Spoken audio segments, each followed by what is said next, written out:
Mesdames et messieurs, bonjour et bienvenue sur notre page Facebook. Encore une fois, c'est avec beaucoup de joie, beaucoup de plaisir que nous vous accueillons sur cette plateforme. Le mois dernier, je peux dire l'année dernière, c'était en décembre qu'on avait eu notre dernière émission.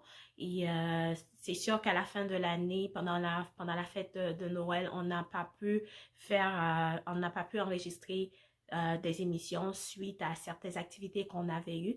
Mais aujourd'hui, je suis contente d'être avec vous encore une fois, de pouvoir vous souhaiter mes meilleurs vœux pour l'année 2021. Donc, j'espère que l'année commence très bien pour vous. Je sais que certes que le monde va de mal en pis, mais ce que nous savons, c'est que nous ne sommes pas en contrôle, mais notre Père Céleste, lui, il est au contrôle. Donc, c'est lui qui nous a permis de traverser l'année 2021. Donc, lui aussi permettra que nous cheminons vers la fin de 2022 et de janvier jusqu'à décembre. Donc, il sera au contrôle de tout.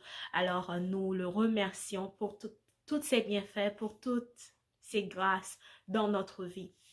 Alors, en cette nouvelle année, je voulais pas commencer l'année avec un sujet quelconque, mais je voulais juste prendre le temps de vous inciter à être reconnaissant, à être rempli de gratitude pour tout ce que le Seigneur a fait pour nous en 2021.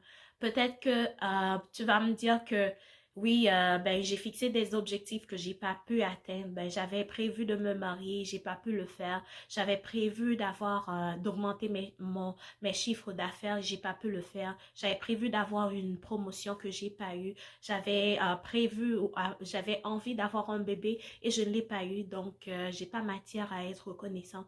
Mais laissez-moi vous dire que oui, nous tous, on a quelque chose à être reconnaissant aujourd'hui. Peut-être que c'est pas le travail que nous avons rêvé. Peut-être que c'est pas le mariage que nous avons voulu faire. Peut-être que c'est pas le bébé que nous avons voulu avoir. Mais nous avons quelque chose que l'argent ne peut pas acheter. Nous avons quelque chose que si cette chose n'est pas en nous, nous n'allons pas pouvoir atteindre nos objectifs. Alors c'est le souffle de vie. Et ce souffle de vie, c'est seulement Dieu qui peut nous l'accorder.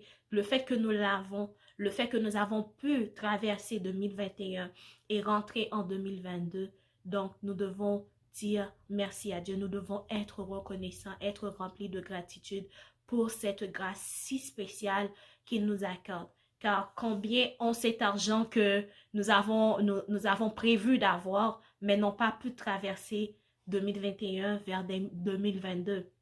Combien qui ont préparé leur mariage, qui attendaient juste le jour J, mais qui ont perdu leur vie en 2021. Mais nous, jusqu'ici, le Seigneur nous a secourus.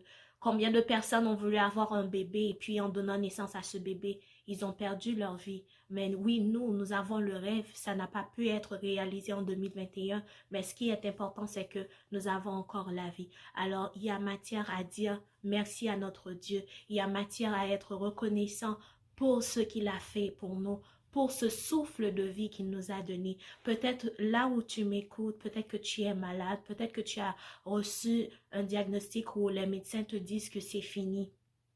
Là encore, il y a matière à être reconnaissant. Peut-être que vous allez dire que je suis un peu dure par rapport à ce que j'ai dit, mais si vous prenez le temps de le voir comme je le vois, vous allez comprendre ce que je suis en train de dire. C'est que oui, le médecin dit que c'est fini, les médecins disent qu'il n'y a plus rien à faire, mais sachez que pendant qu'on a encore le souffle de vie, on peut bénéficier d'un miracle. Pendant qu'on a encore le souffle de vie, donc le Seigneur peut changer cette maladie, peut te donner la guérison. Et même si ce n'était pas le cas, donc le fait que tu as encore le souffle de vie, tu peux arranger les choses avec ta famille, tu peux arranger les choses avec tes amis, tu peux même arranger ta vie avec le Seigneur et avoir la vie éternelle. Donc il y a toujours matière à être reconnaissant, il y a toujours matière à être rempli de gratitude pour ce que le Seigneur a fait pour nous en 2021 et en cette nouvelle année. Donc, je voulais partager avec vous ce verset qui nous dit dans Philippiens 4, versets 6 et 7, ne vous inquiétez de rien. Donc, nous ne savons pas ce que 2022 va nous apporter. Mais cette parole nous dit, ne vous inquiétez de rien, mais en toute chose, faites connaître vos besoins à Dieu par des prières et des supplications dans une attitude de reconnaissance. Et la paix de Dieu qui dépasse tout ce que l'on peut comprendre gardera votre cœur et vos pensées en Jésus-Christ. Donc, certainement, nous ne savons pas ce que 2022 nous réserve. Nous ne savons pas comment les choses vont se passer dans le monde. Mais ce que ce verset nous dit, c'est de ne pas nous inquiéter, de faire confiance à Dieu. Et il dit, même si les tribulations peuvent arriver, même s'il y a des choses bizarres qui peuvent se passer, même s'il y a d'autres épidémies, d'autres maladies qui peuvent venir dans le monde, mais il dit la paix de Dieu qui dépasse tout ce que l'on peut comprendre, la paix de Dieu qui dépasse tout ce que l'on peut imaginer, gardera notre cœur et notre pensée en Jésus-Christ. Donc, encore une fois, soyons reconnaissants. Soyons reconnaissants parce que nous avons nous avons un Père responsable qui est au contrôle de tout. Il est au contrôle de l'univers. Sa parole nous dit qu'il tient l'univers entre ses mains. Donc, puisque nous sommes ses enfants, puisqu'il c'est lui qui a le contrôle de notre vie, alors nous n'avons pas à nous inquiéter. Nous n'avons pas à nous inquiéter. Nous avons jusqu'à lui faire confiance, jusqu'à croire qu'il va toujours être au contrôle de notre vie.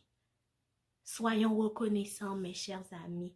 En cette nouvelle année, en cette nouvelle saison, manifestons notre reconnaissance, notre gratitude envers ce Père qui nous a donné la vie. Jusqu'ici encore, il renouvelle chaque matin ses bontés. Il renouvelle chaque matin sa grâce. Il renouvelle chaque matin sa miséricorde pour nous, pour nos enfants, pour nos amis, pour nos familles.